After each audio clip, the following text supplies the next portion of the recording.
فلا مضل له ومن يضلله فلا هادي له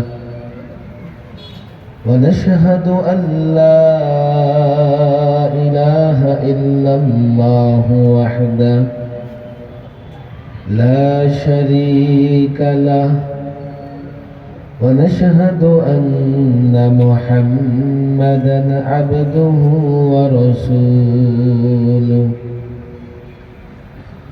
أما بعد فأعوذ بالله من الشيطان الرجيم بسم الله الرحمن الرحيم يا أيها الذين آمنوا أطيعوا الله وأطيعوا الرسول أطيعوا الله وأطيعوا الرسول وأولي الأمر منكم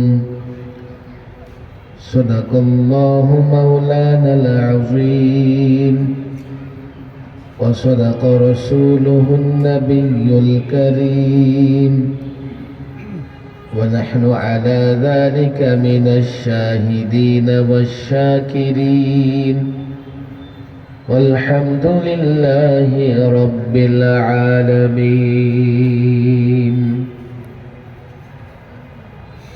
জামিয়া মুহাম্মাদিয়া শামসুল উলুম শিবচর মাদারীপুর এর উদ্যোগে আয়োজিত ৩৭তম ওয়াজ মাহফিলের মহতরম সভাপতি এই মাদারীপুর ওলামাদের অন্যতম একজন মুরব্বী, সাহসী ব্যক্তিত্ব, নেতৃত্ব, আমাদের বড় ভাই ফাজলে লালবাগ জামিয়া এবং অত্র মাদ্রাসার মহাপরিচালক মাওলানা আকরাম হুসাইন সাহেব, মাহফিলের সভাপতিত্ব করছেন তিনি। এছাড়া মাহফিলের প্রধান অতিথি, বিশেষ মেহমান, আমন্ত্রিত উলামায়ে কেরাম, 2 দিনব্যাপী মাহফিলের আজ শেষ দিন। হয়তো আরো অনেক উলামায়ে কেরাম আসবেন, বয়ান করবেন, লোকজন আরো অনেক আসবে, আলোচনা শুনবে। আমি যতদূর জানি এলাকার মাহফিল কমপক্ষে রাতের 12টা পর্যন্ত চলে। সেক্ষেত্রে অনেকেই হয়তো বা আসার পরে খাওয়া দাওয়া করে প্রস্তুতি নিয়ে আসবেন। 12টা পর্যন্ত তো থাকতে হবে।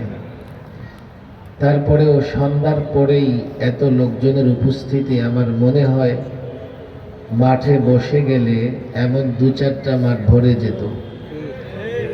রাস্তায়ও অনেক লোকজন দেখেছি এবং সামনেও যারা আছেন অনেক লোকজন। ডান দিকে এক সমাবেশের লোকজন দাঁড়িয়ে আছে। বসতে হবে না, কাউকে বসতে হবে না। মাহফিলে এখন কাউকে বসতে বললে ভয় লাগে, বসতে বললে হাঁটা দেয়। হুজুর ভাল লাগে না, দাঁড়ায় তো শুনতেছি না, যান গেলাম এবার। যদি কারো বসতে বললে কষ্ট না হয়, সামনের দিকে গিয়ে বসতে পারে। হয় কি, দাঁড়ানো লোকদেরকে শয়তান খুব সহজে ধোঁকা দিতে পারে। আর মাহফিল শোনার ক্ষেত্রে দাঁড়ানো লোকদের ইরাদা, ইচ্ছা বড় দুর্বল হয়।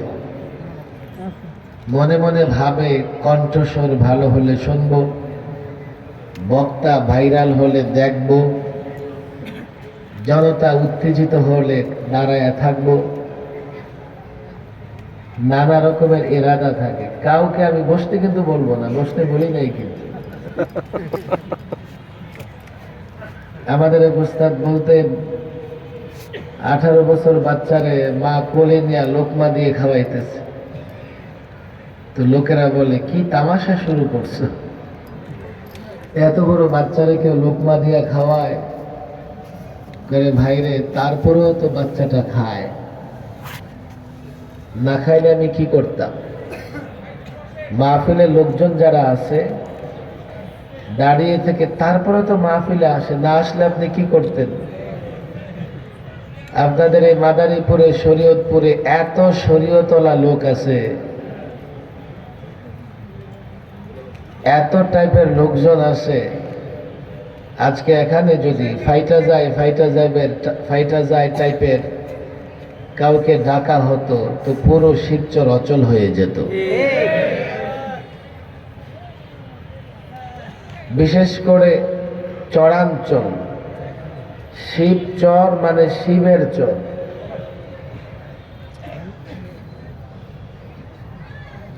সভাপতি সাহেবের চেয়ার কই?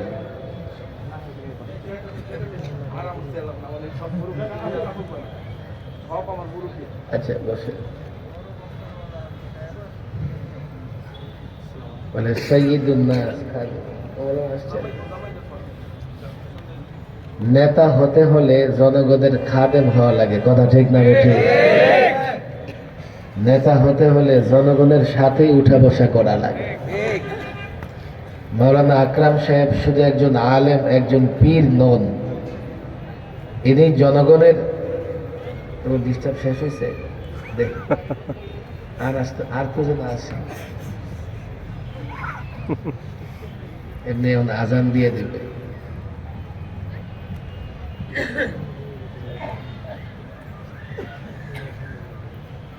মাওলানা আকরাম সাহেব শুধু একজন আলেম নন, একজন নেতা এবং জনদরিদ্র মানুষ, কথা ঠিক না বেঠিক?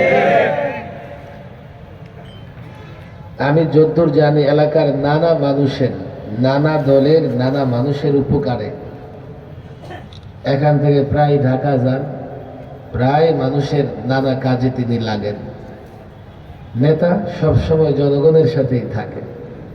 এই যে সভাপতি সাহেব, উনি বললেন যে না, আমি তো জনতারই একজন, অনেক মুরব্বী এখানে আছে, নিচে বসে গেছেন। আল্লাহ তাবারক ওয়া তাআলা আমাদের বড় ভাই মাওলানা আকরাম হোসেন সাহেবের সমস্ত দ্বীনি খেদমতগুলো কবুল করে নেন, আমিন।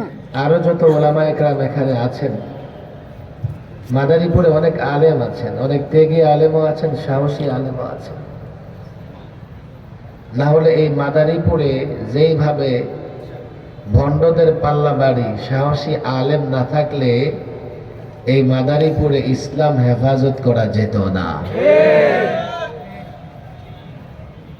যাই হোক, সামনে যে যুবকরা দাঁড়িয়ে আছো, আমি জানি যুবক তোমাদের পায়ে বড় শক্তি, এনার্জি, তোমাদের বাহুতেও শক্তি, কিন্তু আমি কিছু কথা তোমাদেরকেই তো বলতে চাই।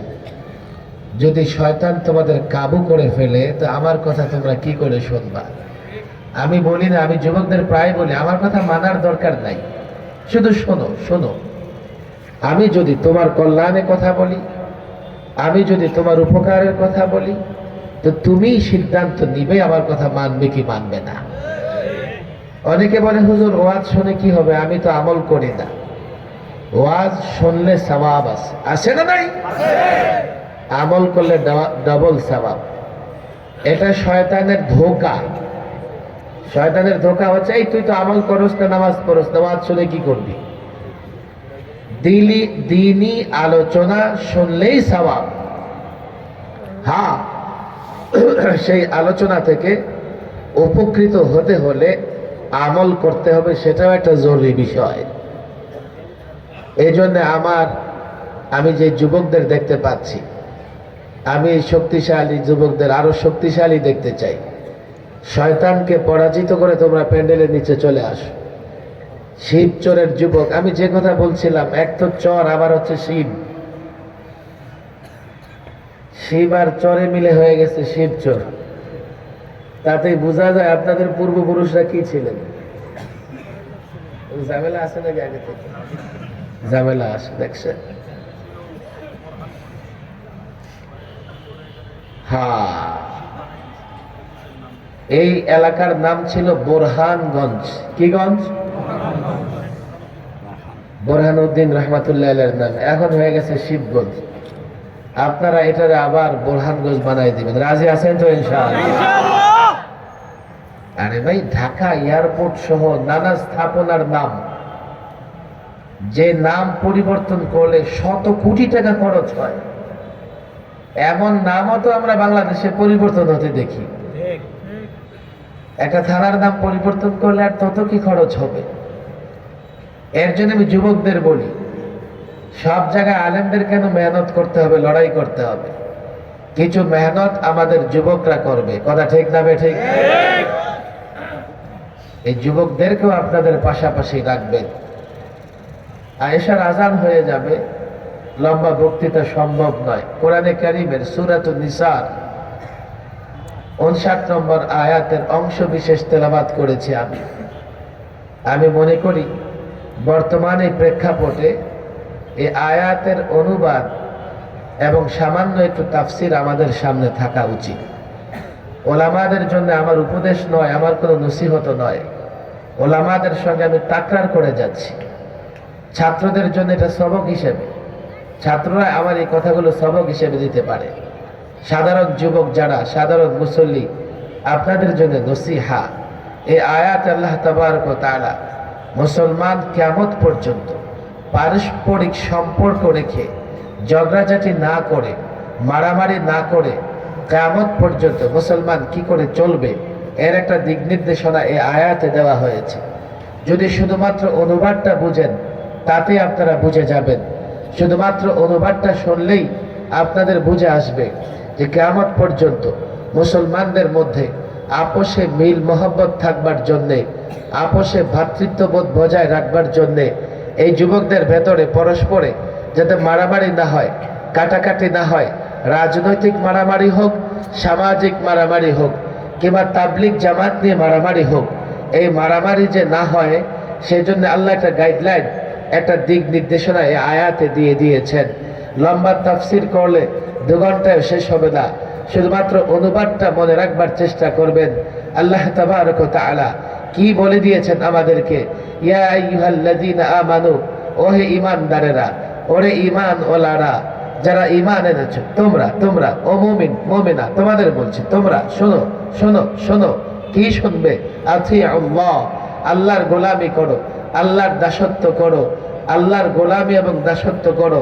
এক, আল্লাহর গোলামি এবং দাসত্ব করার মানে হচ্ছে আল্লাহ যে কিতাব পাঠিয়েছেন, কিতাবুল্লাহ, আল্লাহর কিতাব মেনে চলো, আল্লাহর কিতাবের অনুসরণ করো।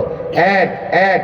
2, ওয়া আতিউর রাসূল, রাসূল সাল্লাল্লাহু আলাইহি সাল্লাম, নবী রসুলের অনুসরণ করো, রসুলকে মেনে চলো। রসুলকে মেনে চলার অর্থ হচ্ছে সুন্নাহকে মেনে চলো। কোরআনের পরে সুন্নাহর স্থান। কোরআন যা বলেছে সুন্নাহ তার ব্যাখ্যা। কোরআন যা বলেছে সুন্নাহ হচ্ছে তার আমলি জীবন, রসুল আমল করে দেখিয়েছেন। কোরআন যা বলেছে রসুল তা বাস্তবায়ন করে দেখিয়েছেন। 3 নম্বর এসছে উলিল আমরি মিনকুম, তোমাদের মধ্যে যারা ধর্ম জ্ঞানে পণ্ডিত, ইসলাম জানে, কোরআন জানে, সুন্নাহ জানে, তাদের অনুসরণ করো, তাদের সাথে থাকো। এখন একদল বলে কি যে আমাদের সঙ্গেও আলেম আছে, অথচ কোরআন বলছে তোমরা আলেমদের সঙ্গে থাকো, আলেমদের অনুসরণ করো। এই আয়াতের মধ্যে উলুল আমর এর 2টা ব্যাখ্যা আমরা হাদিসে দেখতে পাই। হযরত আব্দুল্লাহ ইবনে আব্বাস সহ অনেক মুফাসসির লিখেছেন উলুল আমর দ্বারা ওলামা ফুকাহা উদ্দেশ্য। খেয়াল করেন, বুঝার চেষ্টা করেন। 3 নম্বর, আল্লাহ তাবারক ওয়া তাআলা কোরআনে কারীমে যাদের অনুসরণ করতে বলা হয়েছে তারা হচ্ছেন আলেম। আলেমের ইতাআত করো, আলেমের অনুসরণ করো। কেন? আলেম আগের 2টা কিতাবুল্লাহ এবং সুন্নাহ সম্পর্কে পারদর্শী। তুমি যদি আলেমের অনুসরণ করো, আলেম কোরআন সুন্নাহর পথে তোমাকে পরিচালিত করবে। আর কেউ যদি মনে করে আমার সঙ্গে আলেম, অর্থাৎ আলেম আমার অনুসরণ করবে, তো তোমার মেমোরি কার্ডে তো কোরআন সুন্নাহ নাই। আলেম যদি তোমার অনুসরণ করে, আলেমও শেষ পর্যন্ত বিপদগামী হবে, তুমিও বিপদগামী হবে। কথা তো অনেক লম্বা, কথায় আমি যাব না। যদি এমন হয় তানাজু হয়ে যায়, ঝগড়া হয়ে যায়, আলেমরা বলছে একটা, জাতির জনগণ বলছে একটা, হতে পারে। যেমন দাওয়াত ও তাবলীগের ময়দানে এখন একটা ঝগড়া চলতেছে, সব আলেম বাংলাদেশের ওনারা এক কথা বলছেন, আর আমাদের কিছু ভাই ডাক্তার ইঞ্জিনিয়ার তারা এক কথা বলছেন। হতে পারে ঝগড়াঝাটি, পরস্পরে ঝগড়া হতে পারে। ফাইন তানাযাআতুম ফারুদ্দুহু ইলাল্লাহি ওয়ার রাসূল। মনে রাখবেন, ঝগড়া হলে কি করব? যাও রুজু করো আল্লাহ এবং আল্লাহর রাসূলের দিকে, অর্থাৎ কিতাবুল্লাহ আর সুন্নাহর মাধ্যমে পরস্পর ঝগড়াগুলো, বিবাদগুলো মিটিয়ে ফেলো। কিয়ামত পর্যন্ত পারস্পরিক সম্পর্ক ধরে রাখবার জন্য এই গাইডলাইন আল্লাহ তাবারক ওয়া তাআলা দিয়ে দিয়েছেন। এখানে একটা প্রবলেম আছে, সাধারণ মানুষকে যে কোরআন এবং সুন্নাহর দিকে যেতে বলবো, তারা তো কোরআন সুন্নাহ বুঝে না। সেখানেও তাদের আলেম প্রয়োজন, না হলে তারা কোরআন সুন্নাহর দিকে ধাবিত হতে পারবে না। আলেমের সঙ্গে থাকতেই হবে। ডাক্তার যখন প্রেসক্রিপশন লেখে, রোগীর একথা বলবার অধিকার নাই, এটা দিলেন কেন, এটা কেন দিলেন না। ডাক্তার ফিটা তাকে ফেরত দিয়ে বলবে যাও, ডাক্তারের সঙ্গে বিতর্ক করতে এসো না। আর আজকাল সাধারণ মানুষও আলেমের সঙ্গে বিতর্ক করে। দাওয়াত ও তাবলীগের মেহনত অত্যন্ত গুরুত্বপূর্ণ মেহনত। 40 বছর মেহনত করেও কোন আলেমের সামনে হাঁটু গেড়ে না বসলে কোরআনটাও শুদ্ধ করতে পারবে না। আলেমের সঙ্গে বিতর্ক কি করে করো? উলুল আমরের আরেকটা ব্যাখ্যা আছে। কোন কোন মুফাসসির বলেছেন এটা দ্বারা শাসক কোরআন সুন্নাহ অনুযায়ী রাষ্ট্র পরিচালনা করে এমন শাসক উদ্দেশ্য। আমি ওলামাদের বলবো, ছাত্রদের বলবো, যুবকদের বলবো, 3 নম্বরে শাসকদের অনুসরণ করো যতক্ষণ তারা কোরআন সুন্নাহ অনুযায়ী গাইডলাইন দেয়। হতে পারে কখনো কখনো শাসকদের সঙ্গে তোমাদের ঝগড়া হয়ে যেতে পারে। এখন শাসকদের সঙ্গে ঝগড়া হলে কি করবে? পলাতক সরকারের মতো আলেমদের ধরে জেলখানায় ভরবে। ওলামায়ে কেরাম অনেক বিষয়ে প্রতিবাদ করেছে, এটা ওলামাদের দায়িত্ব ছিল। শাসকদের করণীয় কি ছিল, আর শাসকদের যারা অনুসারী তাদের করণীয় কি ছিল? শাসক এবং শাসকদের অনুসারী যারা, তাদের করণীয় ছিল ফারুদ্দুহু ইলাল্লাহি ওয়ার রাসূল। আলেমদের কথা ভালো লাগে না, যাও আল্লাহ আল্লাহর রাসূলের দিকে যাও। আলেম যদি কোরআন অনুযায়ী কথা বলে থাকে, আলেম যদি সুন্নাহ অনুযায়ী কথা বলে থাকে, তুমি যত বড় শাসক হও না কেন, যত বড় সংগঠন করো না কেন, তোমার শক্তি যত বেশি হোক না কেন, তোমার উচিত হবে আলেমদের কথা মেনে নেওয়া। দেখেন, আমরা লম্বা সময় একটা শাসক গোষ্ঠীর বিরুদ্ধে লড়াই করেছি, বারবার বুঝাবার চেষ্টা করেছি। দেখো, আমরা কোনো স্বার্থে তোমাদের বিরোধিতা করছি না, আমরা আমাদের দায়িত্ব পালন করছি। এই দায়িত্ব সরাসরি আল্লাহ আমাদের দিয়েছেন। লাউলা ইয়ানহাহুমুর রাব্বানিয়ুনা ওয়াল আহবার আন কাওলিহিমুল ইফক ওয়া আকলিহিমুস সুহক লাবিসা মা কানু ইয়াসনাউন। কঠিন কঠিন আয়াত, বড় কঠোর আয়াত ওলামাদের জন্য। জাতি যদি দুর্নীতি, অসৎ কাজে লিপ্ত হয়, আলেমরা যদি বাধা না দেয়, তো এই আয়াতে আল্লাহ তাবারক ওয়া তাআলা লাবিসা মা কানু ইয়াসনাউন, আলেমদের কঠোর সমালোচনা করেছেন। এটা আলেমদের জন্য বড় মন্দ কাজ হবে। নবী সময়ের দাসত্ব করে নাই, কোন ফেরাউনেরও দাসত্ব করে নাই। বিদায় নায়েবে নবী, শাসক যত ক্ষমতাশালী হোক না কেন, কোরআন সুন্নাহর বাইরে কারো দাসত্ব, কারো গোলামি করতে পারে না। আলেমরা আলেমের দায়িত্ব পালন করেছে, তোমরা কি করেছো? আলেমদেরকে জেলে বন্দি করেছো। আমার হাতে আজকে সময় নাই, এই মাদারীপুরের যুবকদেরও জানতে হবে গত 16 বছরে আলেমরা কতটা টর্চার, কতটা জুলুম সহ্য করেছে। ঠিক। গত 16 বছরে আমি 3 দফায় সরকারি মেহমানখানায় ছিলাম। সর্বশেষ 21 থেকে 23, 21-22-23-এর একটা অংশ। বলবেন হুজুর আমিও তো জেলে ছিলাম কিছুদিন। আলেমরা কিভাবে জেলে ছিল জানো? আলেমদেরকে হাই সিকিউরিটি জেলে, ফাঁসির সেলে 24 ঘন্টা তালাবদ্ধ করে রাখত। আলেমকে তার পরিবার থেকে বিচ্ছিন্ন করে দেওয়া হয়েছে। এক একজন আলেম 1.5 মাস 2 মাস রিমান্ড খেটেছে। এ পানির বোতল দেখলে এখন আমার মনে পড়ে যায়, রিমান্ডে গায়ে থাকা কাপড় ছাড়া আর অন্য কিছু রাখা যেত না। বসে কতক্ষণ কাটাবেন? একটু তো রেস্ট বা ঘুমানোর দরকার হয়। আর শুইলে আপনি খালি ফ্লোরে, মাথার নিচে কিছু দেয়া লাগে। একটা পানি ভরা বোতল মাথার নিচে দিয়া কিছুক্ষণ ঘুমাবার চেষ্টা করতাম। পরে দেখতাম এই যে পানির যে বোতলের মধ্যে র্যাক গুলো আছে, দাগ গুলো আছে, এগুলো মাথার মধ্যে বসে যেত। অনেক আলেমকে দৈহিক নির্যাতন করা হয়েছে। মাওলানা হাফেজ খায়রুল ইসলাম তাকে গ্রেফতার করে এক পুলিশ কর্মকর্তা তার বুকে পাড়া দিয়ে তারে বলতেছে, তোর আল্লাহ কই এখন? নাউজুবিল্লাহ। জুলুম করেছো। আরে 53 বছরের বাংলাদেশে অনেক ক্ষমতার পরিবর্তন হয়েছে, পালা বদল হয়েছে, কারো তো পালাতে হয় নাই। আলেমদের উপর জুলুম করেছো, তোমরা এই দেশে থাকতে পারো নাই। আমরা প্রতিশোধও নিতে চাই না, প্রতিশোধে বিশ্বাসী না। অন্যায় তো করেছো, জুলুম তো করেছো, পরিণতি তোমাদের ভোগ করতেই হবে।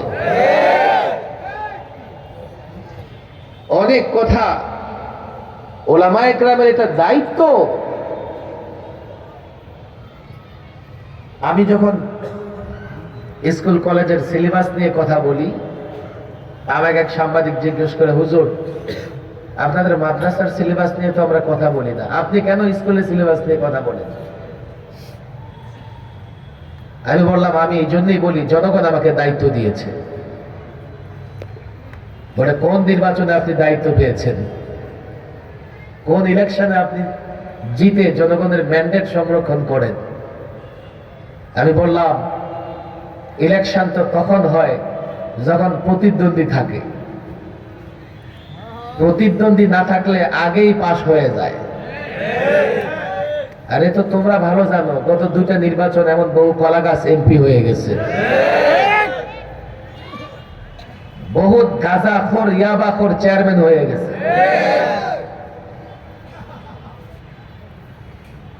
আমাদের কোনো প্রতিদ্বন্দ্বী নাই। আমরা ইসলাম হেফাজতে কাজ করব, এই দায়িত্ব আমাদের জনগণ দিয়েছে। আমাদের যেহেতু কোনো প্রতিদ্বন্দ্বী নাই, ইলেকশন লাগে নাই, সিলেকশনে আমরা দায়িত্ব পেয়েছি। ঠিক। বলে, এই দায়িত্ব কি আপনাদেরকে সবাই দিয়েছে? আমি বলি, হ্যাঁ সবাই দিয়েছে। কিভাবে হুজুর দিয়েছে? আমি বলি, কেন আপনারা দেখেন না, নির্বাচন আসলে মাথায় টুপি যাদের লেগে যায়, মাথায় পট্টি আর হিজাব যারা পড়ে, নির্বাচনের আগে জনগণকে কি বলে আপনারা শোনেন নাই? জাতির সামনে বক্তৃতা দিতে গেলে বড় জোর গলায় বলতে থাকে, আমরা ক্ষমতায় গেলে কোরআন সুন্নাহ বিরোধী আইন করব না। এখন কোনটা কোরআন বিরোধী, কোনটা সুন্নাহ বিরোধী, এটা দেখার দায়িত্ব ডাক্তারের। ইঞ্জিনিয়ারের, ব্যারিস্টারের, না কার? আলেমের। তাহলে এই দায়িত্ব কার? আলেমের। আরো জোরে বলেন দায়িত্ব কার? আরো জোরে বলেন দায়িত্ব কার? এই দায়িত্ব জনগণ আমাদের দিয়েছে, তারপরেও বুঝো নাই। বুঝবার চেষ্টা করো, বুঝবে। এই যে শিবচরের এই মাদ্রাসা জামিয়া মুহাম্মদিয়া, বাংলাদেশে এমন 10,000 মাদ্রাসা আছে, বড় বড় মাদ্রাসা। সরকার 1 টাকা অনুদান দেয় না। এই মাদ্রাসাগুলো সাধারণ জনগণ চালায়, কওম চালায়, জাতি চালায়। এই জন্য এটা কওমি মাদ্রাসা, এই জন্য এটা জাতির মাদ্রাসা। জাতির রিক্সা চালকেরা এই মাদ্রাসায় অনুদান দেয়, জাতির ভ্যান চালকেরা এই মাদ্রাসায় অনুদান দেয়, দোকানদার, ব্যবসায়ী, চাকরিজীবী, পুলিশ, আর্মি, বিজেপি প্রত্যেক সদস্যরা এই মাদ্রাসায় অনুদান দেয়। কেন জানেন? কেন কেন কেন? দোকানদার মনে করে আমি তো দোকানদারিতে ব্যস্ত, এলেম শিখতে পারি নাই, এই মাদ্রাসাগুলো দরকার। আমি এলেম না শিখলেও আমার প্রয়োজনে আমি তাদের কাছ থেকে গাইডলাইন নিব। এই দোকানদার মনে করে, চাকরিজীবী মনে করে আমি তো এলেম অর্জন করতে পারি নাই, আমি জানি না কোনটা করলে ঈমান থাকবে, কোনটা করলে ঈমান থাকবে না। এখান থেকে যদি আলেম তৈরি হয়, তারা আমাকে বলবে এটা করো, এটা করা যাবে না, এটা মানো, এটা মানা যাবে না।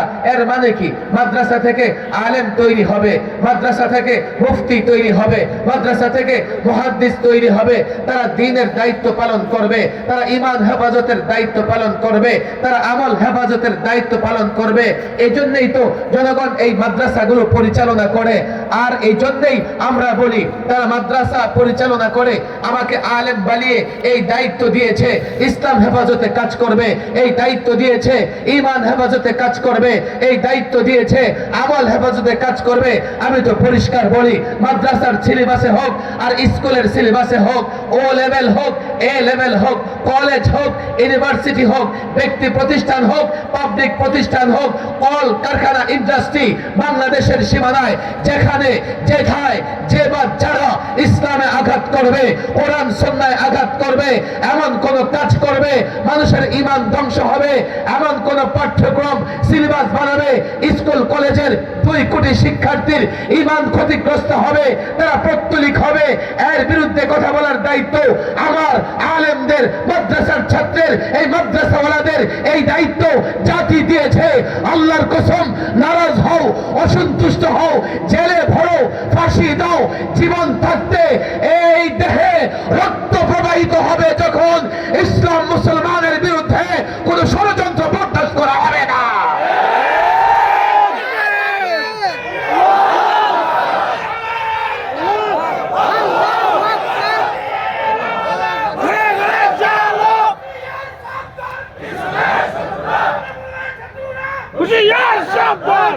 এগুলো ওলামাদের কাজ, এই কাজ তো ওলামারা করবেই। যদি কোনো আলেম এই কাজ করতে না পারে, যতই শাসক গোষ্ঠী তাকে মহব্বত করুক, জনগণের ভেতরে তার মহব্বত থাকবে না। আমরা দেখেছি, এই জন্য জনগণের সঙ্গে আমাদের কমিটমেন্ট ইসলামকে কেন্দ্র করে। আমরা জনগণের ঈমানের পাহারাদারি করে, আর জনগণ আমাদের মাদ্রাসা পরিচালনা করে। কথা ঠিক না বেঠিক?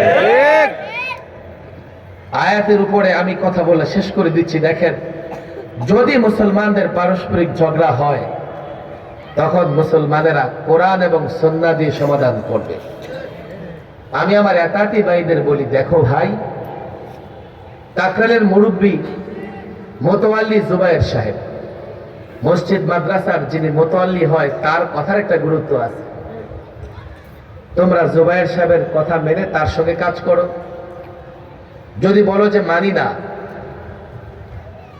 আমিরে ফয়সাল বলে, অর্থাৎ 6 জনের ফয়সালায় দাওয়াত ও তাবলীগের কাজ চলতো। শুরাই নিজামে 6 জন ছিল ফয়সাল, ওনারা ফয়সালা দিতেন। এর মধ্যে 4 জন জুবায়ের সাহেব সহ 4 জন হচ্ছে একদিকে আলেমদের দিকে, আর 2 জন, আবার 2 জনের একজনের ইন্তেকাল হয়ে গেছে, আল্লাহ তাকে মাফ করে দেন। বাকি আছে মাত্র কয়জন? একজন একদিকে, 4 জন একদিকে। সাধারণ নিয়মে ফয়সালা 4 জনের দিকে যাবে। কথা ঠিক না বেঠিক? শরীয়ত কি বলে? মোতাওয়াল্লি, তার একটা শরীয়তে গুরুত্ব আছে। যদি মনে করো আমরা সংখ্যার বিচারে ফয়সালা করতে চাই, তাও করতে পারো। চারজন একদিকে, তোমাদের একজন অন্যদিকে, কেন বিশৃঙ্খলা করতেছো? কেন বিশৃঙ্খলা করতেছো? আমি তো বুঝি না। আমি প্রায় বলি, পলাতক সরকার দাওয়াত ও তাবলীগের ভেতরে ফিতনা দিয়ে গেছে। মসজিদ কেন ভাগ হবে? Public property. রাজনৈতিক দল মারামারি করলে রাষ্ট্র ভাগ হবে না, রাজনৈতিক দল শেষ হবে। মাদ্রাসা মসজিদের কমিটি নিয়ে মারামারি হতেই পারে, সেজন্য মসজিদ মাদ্রাসা তো ভাগ করা যাবে না যে এক সপ্তাহ আপনি মাদ্রাসায় আসবেন, আরেক সপ্তাহ আমি, এক সপ্তাহ আপনি মসজিদে আসবেন, আরেক সপ্তাহ আমি। কেন তারা করেছে ভাগ? মূলত আলেমরা কখনো বাতিলের সামনে নতজানু হয় না। এই জন্য আলেমের ঘর থেকে একদল এমন তৈরি করে দিয়েছে, যারা আলেমদের বিরোধিতা করবে, আলেমরা সেখানে ব্যস্ত থাকবে, আর বাতিলরা স্বাচ্ছন্দ্যে তাদের কাজ করে যাবে। আমরা তো পরিষ্কার বলি, আগেও করে দেখিয়েছি, বাতিল সংখ্যায় যত হোক না কেন, যত শক্তিশালী হোক না কেন, আল্লাহর কসম, চতুর্দিক থেকেও যদি একসঙ্গে বাতিল আক্রমণ করে, হকপন্থী কখনো ময়দান ছেড়ে পালাতে পারে না। যত শক্তিশালী হোক না কেন বাতিল, হকপন্থী ময়দান ছেড়ে পালাতে পারে না। হকপন্থী মরলে শহীদ হয়ে যাবে, বাঁচলে গাজী হিসেবে বেঁচে থাকবে। এগুলো আমরা পরোয়া করি না, চেষ্টা করা হয়েছে। আজকে একদল এখনো আলেমদের বিদ্বেষ তারা লালন করে, অথচ আলেমদের অনুসরণ করো, ওলামাদের অনুসরণ করো, আল্লাহ এ কথা বলে দিয়েছেন। আর আলেমদের অনুসরণ না করে তুমি কিভাবে ইসলামের উপর চলবে? ইসলাম তো কোরআন সুন্নাহ, তুমি তো কোরআন সুন্নাহ পড়ো নাই, বুঝো না। আপনি দেখেন আলেমদের বিরুদ্ধে স্লোগান দেয় আমার এতাতি ভাইয়েরা, অথচ ফিতনা অনেক আছে। কাদিয়ানি ফিতনা, দেওয়ানবাগী ফিতনা, হিজবুত তাওহীদের ফিতনা, কত রকমের ফিতনা আছে। এরপরে আরেক ফিতনা আছে সেকুলারিজমের ফিতনা, ধর্ম নিরপেক্ষতার ফিতনা। সবগুলো ফিতনা আলেমরা মোকাবেলা করতেছে। বাজারিদের ফিতনা, মাজারিদের ফিতনা, ভণ্ডদের ফিতনা, আহলে কোরআনের ফিতনা, এই ফিতনা ওই ফিতনা। কত কথা। আমার সময় কম, আজান হয়ে গেছে, নামাজ হবে। এখন রাষ্ট্রটাকে মেরামত করার কাজ চলছে, আমরাও সেই মেরামতের কাজে আছি। কেন জানেন? 5ই আগস্টের পরিবর্তনের পেছনে আমাদেরও 92 জন ছেলে রক্ত দিয়েছে।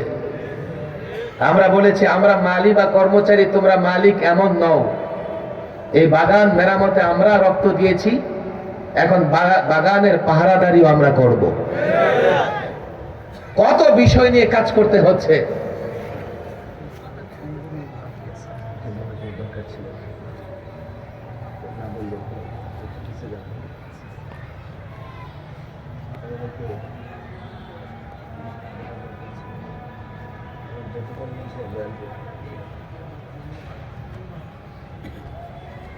চারিপাশে আজান হইতেছে, এখন বয়ান করা মানে হলো যে ওদের ডিস্টার্ব। আপনার মসজিদের চিন্তা করলে হবে না, সময় নেই, এটাই ধরে নিতে হবে।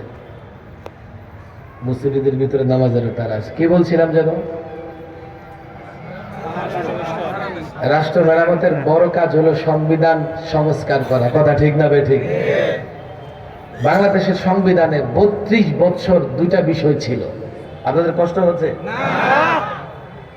সংবিধান খুললেই উপরে লেখা ছিল বিসমিল্লাহির রহমানির রহিম। এরপরে কি? আল্লাহর উপর অবিচল আস্থা ও বিশ্বাস। 2011-তে এই পলাতক সরকার কি করলো? বিসমিল্লাহ উঠাই দিল। নাউজুবিল্লাহ। এরপরে আল্লাহর উপর আস্থা বিশ্বাস। তখন আল্লামা মুফতি আমিন রহিমাহুল্লাহ বলেছিলেন, যেই সংবিধানের থেকে আল্লাহর উপর আস্থা বিশ্বাস তুলে দেওয়া হয়, এটাকে ডাস্টবিনে নিক্ষেপ করো। এরপরে মুফতি আমিন রহিমাহুল্লাহর বিরুদ্ধে রাষ্ট্রদ্রোহ মামলা হইল। আমি জানি না তারা কেমন মুসলমান। আরে আমি ছোট্ট একটা কাজে বিসমিল্লাহ বলি, পানি হাতে নেই বিসমিল্লাহ, পানি খাই বিসমিল্লাহ, খাবার খাই বিসমিল্লাহ, ঘুমোতে যাই বিসমিল্লাহ, ঘরে প্রবেশ করি বিসমিল্লাহ, দোকানে প্রবেশ করি বিসমিল্লাহ। ছোটখাটো কাজে একটা মুসলমান বিসমিল্লাহ বলে, রাষ্ট্রের এত বড় দায়িত্ব পালন করবে, আল্লাহর নামে শুরু করবে না, এটা তো একটা মুসলমানের জন্য কোনোদিন হতে পারে না। আল্লাহর উপর আস্থা বিশ্বাস, আমি 10 টাকা খরচ করলে আল্লাহর উপর আস্থা বিশ্বাস থেকে খরচ করি, আর রাষ্ট্রের লক্ষ লক্ষ কোটি টাকার দায়িত্ব আমি নিব, অথচ আল্লাহর উপর আস্থা বিশ্বাস থাকবে না। হ্যাঁ, কারো যদি চুরি ডাকাতির উদ্দেশ্য থাকে তার বিশ্বাস নাই থাকতে পারে। বললে আপনাদের খারাপ লাগবে, বলবেন হুজুর আমার দলের বিরুদ্ধে বললেন। আরে কোন দলের বিরুদ্ধে না, এই যে গত 16 বৎসরে 11 লক্ষ কোটি টাকা পাচার হয়েছে, এই টাকা আপনাদের। 18 লক্ষ 35,000 কোটি টাকা ঋণী বাংলাদেশ। আজকে যে বাচ্চা জন্ম নেবে তার মাথার উপরে 1.5 লক্ষ টাকার ঋণ। এই ঋণ দিতে হবে আপনাদের। কত কথা, আপনাদের ঋণ দিতে হবে। যার আল্লাহর উপর আস্থা বিশ্বাস নাই, তাকে যদি রাষ্ট্রের কোনো দায়িত্ব দেওয়া হয়, নিঃসন্দেহে সে চুরি ডাকাতি করবে।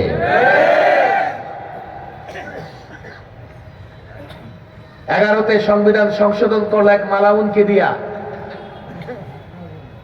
আল্লাহর উপর আস্থা বিশ্বাস বাদ দিল। রক্তক্ষয়ী সংগ্রামের পরে দেশে পরিবর্তন এসেছে, এখন সংবিধান সংস্কার কাজ চলতেছে, আমরাও সেখানে পরামর্শ দিচ্ছি।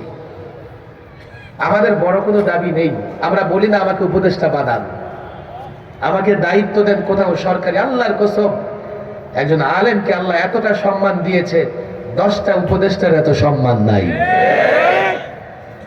কিন্তু আমরা পরিষ্কার বলি, জাতির আকাঙ্ক্ষা, জনমত তোমরা দেখো, জাতির ভাষা বুঝবার চেষ্টা করো। 1979-তে জনমতকে গুরুত্ব দিয়েই বিসমিল্লাহ আল্লাহর উপর আস্থা বিশ্বাস সংবিধান এসেছিল। এরপরে যারা ক্ষমতায় ছিল কেউ এতে হাত দেয় নাই, কিন্তু সেকুলার বিশ্বাসী পলাতক সরকার 11তে এসে সংবিধান কাটাছেঁড়া করেছে, বিসমিল্লাহ তুলে দিয়েছে, আল্লাহর উপর আস্থা বিশ্বাস তুলে দিয়েছে। তারা মনে করেছে ভারত খুশি করতে হবে, সেকুলার নিয়ে আসো, রাশিয়াকে খুশি করতে হবে, সমাজতন্ত্র নিয়ে আসো, আমেরিকাকে খুশি করতে হবে, গণতন্ত্র নিয়ে আসো। এক একটা ইজম সংবিধানে ঠাঁই দিয়েছে, আল্লাহর উপর আস্থা বিশ্বাস তুলে দিয়েছে, পরিষ্কার বলেছে অন্তর্বর্তীকালীন সরকারকে আমরা সহযোগিতা করছি, আমরা রাষ্ট্রের পাহারাদারি করছি, আমাদের ছেলেরা জীবন দিয়ে পরিবর্তন এনেছে। আমরা চাই পরিবর্তিত বাংলাদেশে এই সংবিধানে আবার বিসমিল্লাহ আসবে, আবার আল্লাহর উপর আস্থা আসবে। এর জন্য যদি তোমরা জনসমর্থন দেখতে চাও, আল্লাহর কসম বাংলার যে কোনো প্রান্তে 1 কোটি মানুষ জমায়েত হয়ে তোমাদের দেখিয়ে দেবে। জনসমাগম দেখতে চাইলে আমরা দেখিয়ে দিতে পারবো, যুক্তি চাইলে আমরা যুক্তিও দিয়ে দিতে পারবো। পৃথিবীর নানা দেশে সংবিধান আছে, সেই সংবিধানে তাদের দেশের ধর্ম, তাদের দেশের ধর্মগ্রন্থ, তাদের দেশের নানা ব্যক্তিত্বের সম্মান মর্যাদা রক্ষার ধারা এবং উপধারা আছে। আমি যখন বলেছি সংবিধানে এমন একটা ধারা থাকতে হবে, কি ধারা সেটা? শেষ নবী, সর্বশ্রেষ্ঠ নবী মুহাম্মদ আরবি সাল্লাল্লাহু আলাইহি সাল্লামকে দিয়ে কেউ যদি কটূক্তি করে, এটা হবে সর্বোচ্চ অপরাধ। বলবে হুজুর এটা তো আমরা বিশ্বাসই করি, দরকার আছে? আরে বাংলাদেশের সংবিধানে এক ব্যক্তির মর্যাদা রক্ষার জন্য তাকে নিয়ে কটূক্তি করলে 9 বছরের জেলের বিধান আছে। পৃথিবীর নানা দেশের স্বাধীনতা যুদ্ধের নানা পড়তে যারা অবদান রেখেছে, তাদের মর্যাদা রক্ষার বিধান আছে। পৃথিবীর নানা দেশে তাদের ধর্মের মর্যাদা রক্ষার বিধান আছে। আর সর্বকালের সর্বশ্রেষ্ঠ মানব মুহাম্মদ সাল্লাল্লাহু আলাইহি সাল্লামকে নিয়ে যে কেউ কটূক্তি করবে, আপনি বলবেন আপনার ভেতরে সম্মান আছে, অথচ সংসদে, অথচ সংবিধানে, আইনে তাকে মর্যাদা দেবেন না, সাম্প্রদায়িক দাঙ্গা লাগবে। মুসলমান আল্লাহর নবীর প্রেম নিয়ে কারো সঙ্গে আপোষ করবে না। কেউ যদি কটূক্তি করে, যেখানেই কটূক্তি করে, মুসলমান বাধা দেবে, মুসলমান আন্দোলন করবে, সংগ্রাম করবে, মারামারি করবে, সাম্প্রদায়িক দাঙ্গা হবে, সাম্প্রদায়িক সম্প্রীতি বিনষ্ট হবে। আর যদি সংবিধানে এসে যায়, আইন হয়ে যায়, যদি কেউ সর্বকালের সর্বশ্রেষ্ঠ মানবকে নিয়ে কটূক্তি করে, পুলিশ ব্যবস্থা নেবে, আইন ব্যবস্থা নেবে, আদালত ব্যবস্থা নেবে, জনগণের আইন হাতে তুলে নিতে হবে না।